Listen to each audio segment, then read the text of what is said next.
Good afternoon. My name is Simon Molina Herrera, and I'm with my partner Arturo Cejas in this Real Radio podcast. We're very grateful and excited to have Sophia Fisher, anti-human trafficking advocate and defensor for freedom as well. So welcome, Sophia. Thank you so much for having me on the show. Super excited to be here. Thank you. Yeah. So I'm really excited to give the floor for the first question to my friend Arturo. So, Sophia, tell us a little bit about yourself and like who were you before? Who is the Sophia now? You know, Okay. and how was that like? Yeah, so I'm a student at the University of Akron right now. I run a conservative group on campus. And a few years ago, I found out about what human trafficking really is. And I was absolutely shocked, right? It's not something that we usually talk a lot about. I would say ever since a young age, I've had this desire to pursue justice, right? To uphold civil liberties, to fight for them, and just the value of human life as a whole. So once I found out about this crime, I was immediately absolutely devastated to hear about it. But honestly, it stirred in me this desire to want to do something more. I heard about it a few years ago, and that's absolutely just inspired the trajectory I'm currently on. So, how is this aligned with like your values and your beliefs? Right. I think we have talked about it before. Yep. So yes, we've had really good conversations about this before, and I believe that every person has value, right? With human trafficking, it's modern day slavery. It's estimated right now that there are over 40 million people trapped in this crime.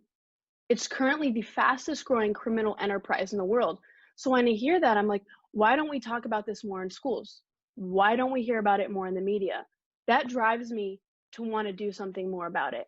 And as you know, and I've talked to you about this before, I want to pursue a path of law. So I really want to tackle the legal side of this. There's a lot to be done at a local level. What is can you go into a little bit briefly? Yeah. How is the law tied into this? Because obviously it's a crime, but how is it tied up? Yeah, so right here in the United States, we are the #1 country driving the demand. That's crazy to think about. So it's happening on a national level. There isn't one zip code where it doesn't occur. Every single zip code in the United States has sex trafficking. Right here in Ohio, where you and I both live, it ranks 3rd in the nation for sex trafficking. A lot of people know Jaco Boyens. He is an anti-human trafficking advocate, and he recently posted a video talking about this. Yes, we can do a lot to fight it on a national level, but there's only so much we can do there. It really is about fighting it locally. So many people are trafficked by a friend or a family member. What can we do to fight it in our neighborhoods? What can we do to fight it in our cities? What can we do to equip parents with the proper tools necessary to have these conversations with their kids? That's where we start fighting this, and that's how we tackle it. So another question that I'm gonna bring out is because I've heard multiple times the fact that, and then, like, you correct me if I'm wrong or Yep. go over it with me. So who is gender-wise? Who is more targeted, males or females? Yep. So in the United States specifically, the average age a girl is trafficked is 12 to 14 years old. For boys, it's 11 to 13. To answer your question though, girls are most of the time going to be targeted more often. That's just the way it is. Boys still can be sex trafficked 100%, but it's usually girls. And another thing is that I know, because I've heard about it as well, is the fact that once you reach 18, it's a lot of these victims are charged for, I think, prostitution instead of being, and they're victims of human trafficking, especially in the sex trafficking industry. Is that actually true? And can you develop a little bit on that if you know any? Yeah, that's a really interesting question. So right now, a lot of people are praising sex work. And so I was recently talking to someone about this, and Is it really true? If prostitution were legalized, are we going to see an increase in human trafficking? I think what happens is when you become of age, right? You are suddenly legal, it becomes harder to fight these cases, right? However, whether you're a child or you're an adult, you can still be sex trafficked. It's going against the person's will, right? It's not it isn't consent at that point, right? So anyone can be sex trafficked at any age. There is a target age range, but there's been plenty of studies done that show places where prostitution has been legalized, there's also higher counts of human trafficking cases. So that's something we also have to take into account. If this were legalized and we're turning a blind eye to it, does that mean we're also turning a blind eye to sex trafficking cases? Possibly. Wow. Yeah, it's really shocking now in these days because right now some people were saying that pedophilia was not any they're dismantling or they're lowering the cases of penalties against Yep. pedophilia, and it's horrible. And so, Sophia, how did you hear about human trafficking? What was that first click for that passion, and so it let you start your career? I first want to touch on what you said right before that question. Pedophilia is becoming normalized, and that's something we need to take a stand against, right? It's not a sexual orientation, it's Yeah, a that's what they're crime. saying. Yeah, it's horrible. So this is stirred in me just a desire to want to fight it, to stand up and say enough is enough. And to answer the second question, how did I hear about this? Why do I want to fight it now? So a few years ago, there's an organization here in Ohio where I live. It's called Rahab, and Rahab does focuses on a lot of rehabilitation with people who are recovering post sex trafficking. And so this organization, people that worked with them, and they started having this conversation with me and talking to me about it. And I was absolutely in shock. It's not something we want to talk about. It's uncomfortable. The fact that people are being sold, the fact that people are having terrible things done to their body that they don't want is happening in this day and age. The fact that there are more slaves right now than ever before in history, I don't want to have that conversation. But once I found out about it, what am I supposed to do? Turn a blind eye to it? Blind eye to it? Be ignorant? I mean, once you find out that there are that many slaves right now in our country, you either can choose to say, all right, I want to take a stand against this, or I'm going to turn a blind eye to it. So what I decided when I heard this, I was like, I want to make a difference, right? And there's so many ways that you can make a difference. So what I started out by doing was I went to my local schools and I started talking to middle schoolers about it. And you'd be shocked. No one's ever had this conversation with them. No one's ever been like, human trafficking is real. Let's equip you with the resources and knowledge so you know how to properly handle this. So you know how to spot it. So you know how to talk to your peers about it. No one's doing that. So what I did when I found out about this through Rahab, an incredible organization which I love dearly, I'm thankful for, I started going to these schools. And you'd be surprised. Some of these kids would leave like anonymous notes after. I pick them up, read them on their desk, and they would say, thank you. I had no idea about this. And it's a hard conversation to have. Like, I hate being the bearer of that news. Like, hey guys, people are being sold for sex today. And I'm here to tell you about it. Like, that's not exciting, but it's necessary. So talking to these kids, I would say, hey, I'm not trying to scare you. I'm not trying to paralyze you with fear, but I'm trying to equip you with knowledge because it's necessary. Because I care about you so much, I want you to know what's going on in this world. And so that's what I would do. Yes, and that's exciting because that's how you start that real change. That's how you start, like, to Yep. end the misery of this slavery, these Yeah. cases right now. And that's how everyone started, like, I'm pretty sure that in 60, 40, 50 years ago, 60 years ago, people started to end Jim Crow, and they decided to, let's talk about ending, giving civil rights for minorities. And that's how maybe for some people in the decade that was afraid to stand up, but that's how you Right. start the real change. Right. So Sophia, with this career, with this great focus Yeah. and to end human trafficking and bring this knowledge to the public once more and with a bigger, strong spirit, how's your trajectory in politics? Like, what is your future in with this case? Yeah, that's a great question. There's a lot of unknowns still, right? So I'm definitely certain that I want to get my bachelor's degree in political science pre-law and then go straight to law school. So that's the path I'm on. I know that I want to pursue a path of law. That's what I want to do, and I want to end up doing women's advocacy work. I want to fight human trafficking. Do I know exactly what that'll look like? No, but I have peace that that's what I'm supposed to do, and it'll all work itself out. So there's a lot that I'm still trying to figure out with that. Maybe that's drafting legislation and fighting it on a local level. There's a lot that I still would like to figure out, but I know this is what I'm going to do. And I'm excited to tackle it. It's going to be tough, but it's worth it. It's a good fight. That's nice. So you see yourself as the next congresswoman or senator for Ohio and fighting in Congress for this We'll crime. see. Yeah, This that crime. would be cool. Or at least working with people in office. That would be great. I'm looking to do that actually in the coming months. I'm going to work with a few friends on drafting up some legislation, proposing it, talking to people on what do we really need to propose at a local level. And that's something that I want to start having the conversation with others around me, and I want to start doing. Like, yes, rallies are great. Raising awareness is amazing. I actually think that does a lot because I wouldn't have found out about it if it wasn't for someone else raising awareness. But I think we also need to tackle the legal side of things. What can we do to propose new legislation? And that's what I really want to focus on, even in the coming months. Like, I can do that now. Not even being a lawyer. I can propose legislation. I can work with state reps. I can do all of that now. And so why wait? So, Sophia, I have a question for you.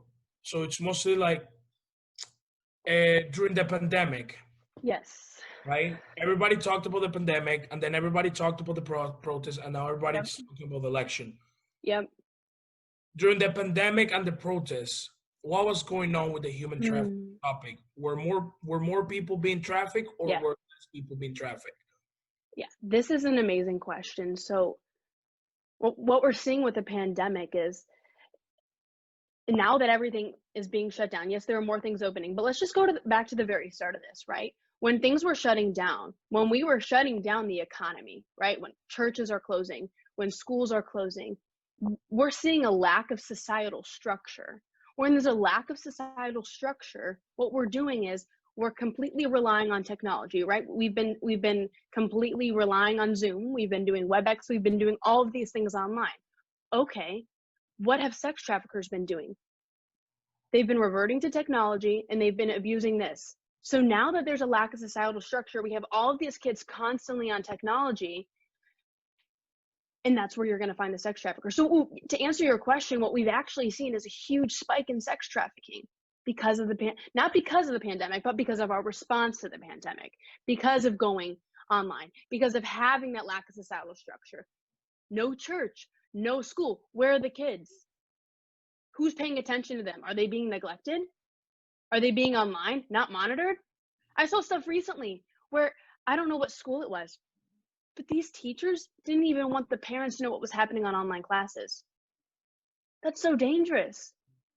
As a parent, you should be actively involved in your kid's life. You should be having these conversations with your kid, even if it's uncomfortable, because it's necessary. Because yes, sex traffickers are online trying to prey on kids. Social media is great. I love it. It's an amazing platform where people can be connected. But the sad reality is that sex traffickers abuse this and use it to their advantage. I say this all the time, and I've heard it said before. Sex traffickers target vulnerabilities. How many times have we seen, or even been guilty of it of ourselves, going on social media and ranting about something vulnerable? Even when you have a public platform, let's say a 14-year-old girl is on Instagram and she's posting on her story about how much she hates her home life.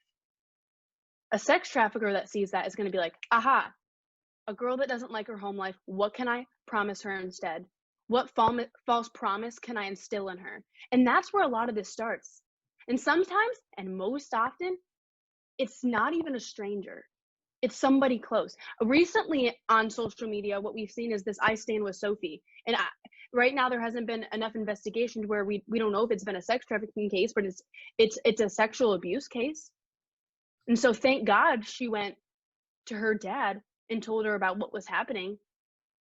But that's just a little taste of like what's happening in America. Sexual abuse, sex trafficking. How much of this is really occurring? How can we teach kids to speak up about it? But then how can we also learn to have the conversation? So yeah, to answer your question, kind of come back to that. During the pandemic and our response to it, because of the lack of societal structure, sex traffickers are learning to abuse technology. Does that mean technology is bad? No, but we need to be wary of that. Yeah, well, one of the things that shocked me the most, I don't know if you heard about this new movie that Netflix is doing. It's called Yeah. Cuties, and it's about Yes. Yep. underage girl, way under 15, just Yeah. dancing, as well you can imagine. But I mean, it's shocking how the same media and entertainment business, Hollywood, they're okay with that, Yes. What would be your message in I this think that's really interesting that you for bring this that movie? up. Sorry. Yeah, no. So great question. I saw that on social media. A lot of people were absolutely just enraged when they saw that. They thought that was crazy, and I think rightfully so. Why is our media, why is Hollywood desensitizing us to pedophilia? Why is this becoming normalized? Why are we sexualizing underage girls? That's ridiculous. Mm-hmm. I'm fine with dance competitions. I'm fine with all of that. But why is Netflix propping up a movie that's sexualizing young girls? That's not okay. And because what we see in our movies, this is the crazy thing. Hollywood has such strong influence. They can put out whatever they want and we'll just look at it. We'll eat it up, right? And we won't even question it. Why? Because it's a movie, because it's cool. Well, the power that Hollywood holds to feed us information, and slowly we do become desensitized. Mm-hmm. But how do we recognize it? How do we spot it? How do we say, no, enough's enough? Pedophilia is not okay. I mean, and it's really shocking because like they keep being ignorant forever, and they have been that for years. From Telling by Your Name, that is a movie that won the Oscar nomination, and there is a middle-aged man falling in love with a 17-year-old boy in Paris, in France. And even you go back, although it's just theories and maybe tabloids for some people, but the typical case of Michael Jackson, for example, I mean, is we don't really know what happened to him, and if that was true, but it's just that they keep ignoring those cases, and maybe he was a pedophile at the end of his life, I'm going to point it out, and this is a question for you two, for both Sophia and Simon. And I want to ask you something, because I think this is more of me. I think this is what kids should be doing. What were you guys doing when you guys were like 14? Probably going to the park, playing with friends. I mean, is it something like that? Is that what you guys will do as regular kids? Climbing trees, having sleepovers with my friends. Honestly, I don't even remember. But Simon, what about you? I remember I was like, when I was 14 years old, I didn't pay attention too much on politics or the world whatsoever. But I was playing video games at home. It's not like really like a kid going out, But I just get on interest. I just love watching movies and everything. So this is what I'm trying to tell you about. It's like sometimes you're seeing like this movement on sexualizing children, and like even with pedophilia and everything, and it's like, bro, like these kids are just playing video games and just like having fun. It's like, let them be children, let them have their normal process to reach maturity and reach adulthood. Don't just force that into them, I remember from actually someone, he was telling me, it's like, I think even, yes, talk about sex education to kids is good, but don't force it upon them. Everything has a time to talk about something. And that, I would say more that the drinking culture has reached out to the younger generation. So when I was 12, I was playing, as I say, soccer with my friends. When I grew up, when I was 18, I seen 12-year-old girls drinking in my neighborhood, and I'm just like, that's just crazy, you know. It's like I was just a little kid just playing. I didn't even know, you know, actually stuff like that existed. So I would say that's more of like what he means, you know, that they with the situation. I think a lot of girls have like need to grow up faster, and in order for them to look grown up, I think apparently drinking it's a thing for especially Venezuelan women to get out and be strong. Yeah. The current criminal situation, even with human trafficking over there as well, Yep. they have to they have to shield themselves and be strong. So, but it's just crazy to see, you know, like youngsters being influenced nowadays with stuff that are for adults. It is it is crazy, and it's just kind of sad. It saddens me to a point. Kids should not be robbed of their childhood. Yeah. Thank you.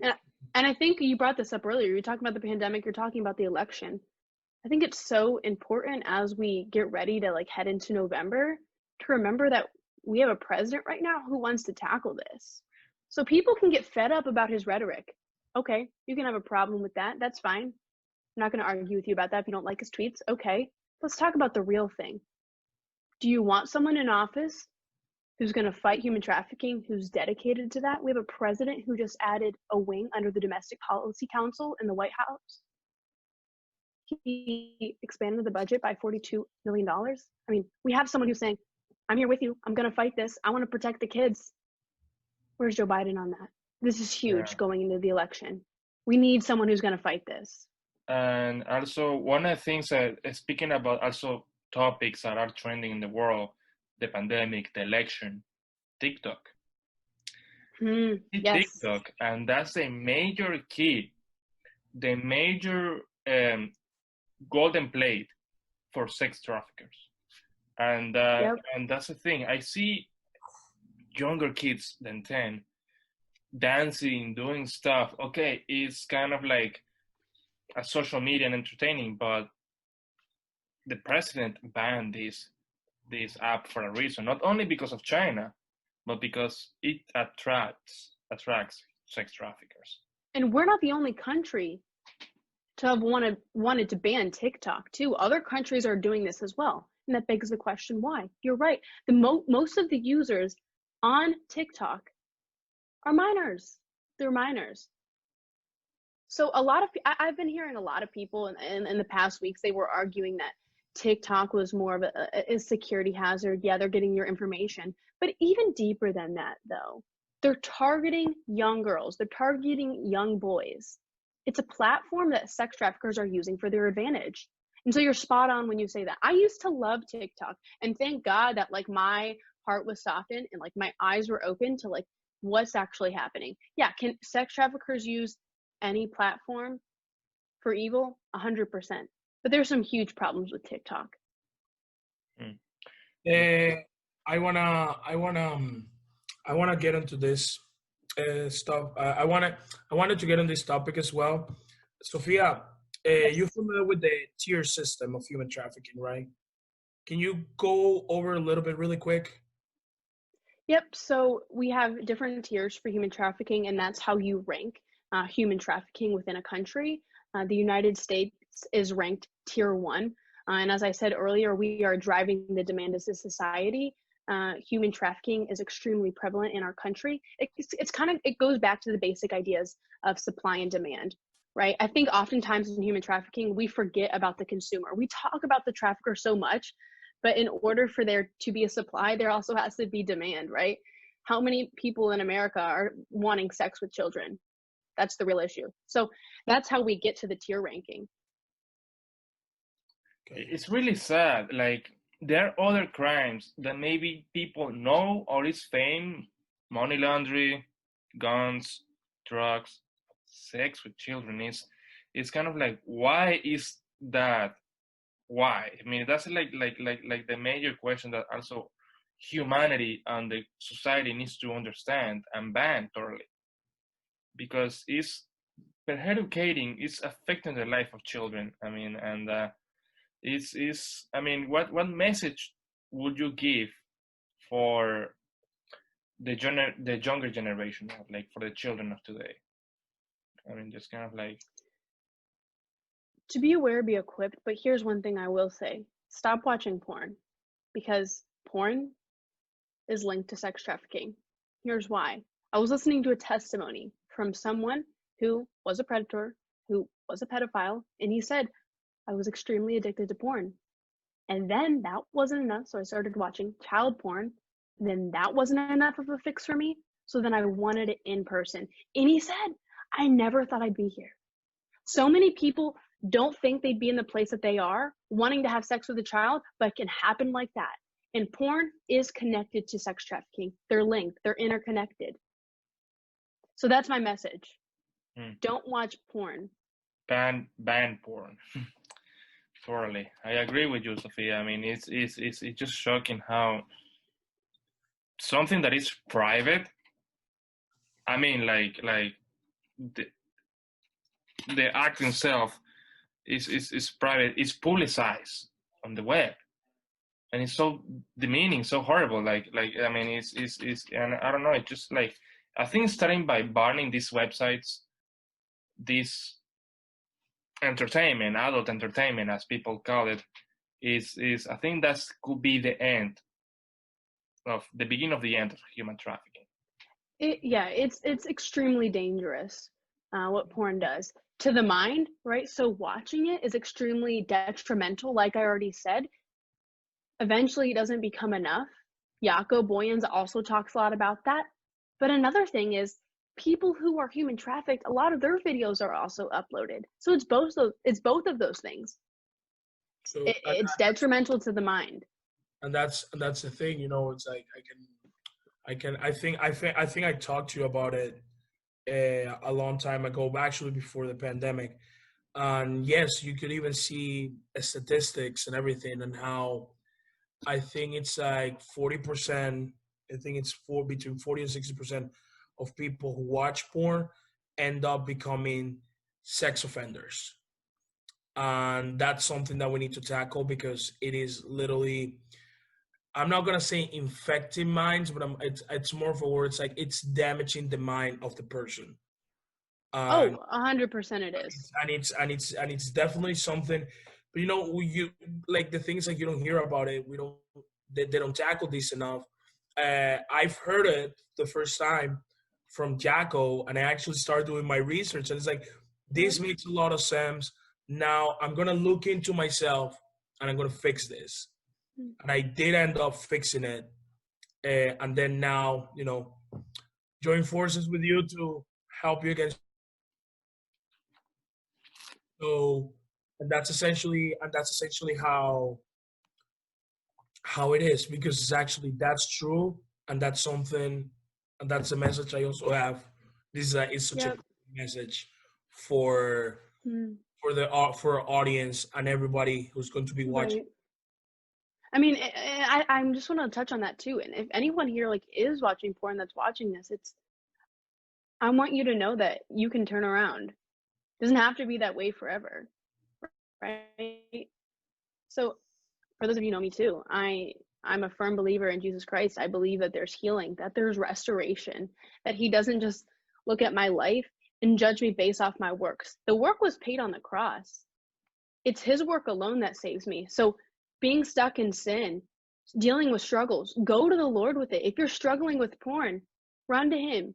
Give Him your burdens. I believe that there's absolute true change that's found in Him. If you're watching porn, if you're on that path, it's not forever, and it doesn't define you, and you can turn around. That's always the best. We have 8 minutes left. And I want to be honest with you. I think for me and Simon, we cover everything that we wanted to. So we are having a special section right now. Okay. It's basically asking Sophia. So the Is it like a special questions that everyone has, like your favorite No, food. no. So the audience Okay. wants a little bit more. I think kind of funny. So I want to start with the first. I want to start with the first question. Okay. What's your favorite place and why? Favorite place to travel to? In general. Yeah. Okay. Can I pick two? All right. I would say my favorite place to travel to is France. I really like it there. I'm part French and I also speak a little bit of the language, so going there is really fun for me. I really like being immersed in the culture, and I also really like Italy. A lot of my mom's side of the family is Italian, and being there, I just really enjoy it. I actually haven't visited my family there yet and gotten to meet them, but that's one of the things I would like to put on my bucket list, to go meet my family in Italy. So to answer your question, my favorite places probably are Italy and France for sure. Wonderful. I never went to Europe before, but yeah, it's I still have family a lot in Spain, and I really want to go to England. I think that will be really interesting. Yes. Okay, what will be what's the most fascinating movie you ever saw that you recommend to the public? Or So I get a lot of hate for my movie taste because apparently they're cheesy. But that's okay because I like them. So my two favorite movies are the National Treasure series. Super good if you haven't seen them. And I also really like the Taken series. So Liam Neeson does a fantastic job. But yeah, those are my two favorite. People might think they're a little corny, but that's okay. I mean, but taking it as an example of what's going on right now, right? I mean, It's true. I mean, really, it doesn't always happen through kidnapping, and but that definitely is an example of what can occur, and it does yeah, display human trafficking. So it is a really well done movie. The three of them are. So yeah. yeah. Also, one thing. Not well. The next question actually. Yes. And so I'm gonna go over this. Coast or inland? What do you prefer? The coast. Okay. Mm. We're here in Akron, so Yeah, yeah. I like going up to Cleveland though, and being on the water, even though it's not really the coast. I guess it's I it's mean still really nice. the lake is pretty nice. It is. Uh, so our last question will be, since I know you're a follower of Jesus Christ, like amazing, I love it. I'm also Catholic. Well, I'm part of the Catholic, Yep. but anyways, favorite. Well, first of all, have you done missionary work? Yes. So I've got. Your favorite experience of doing missionary work? It's a good question. So I've had the amazing opportunity to do some mission work in Haiti, the Dominican Republic, El Salvador, and a few other places here within the US. I really enjoyed all of my trips. One that really stuck out was my trip to El Salvador. That was amazing. I got to go to a children's orphanage and help out there. All these are super eye-opening.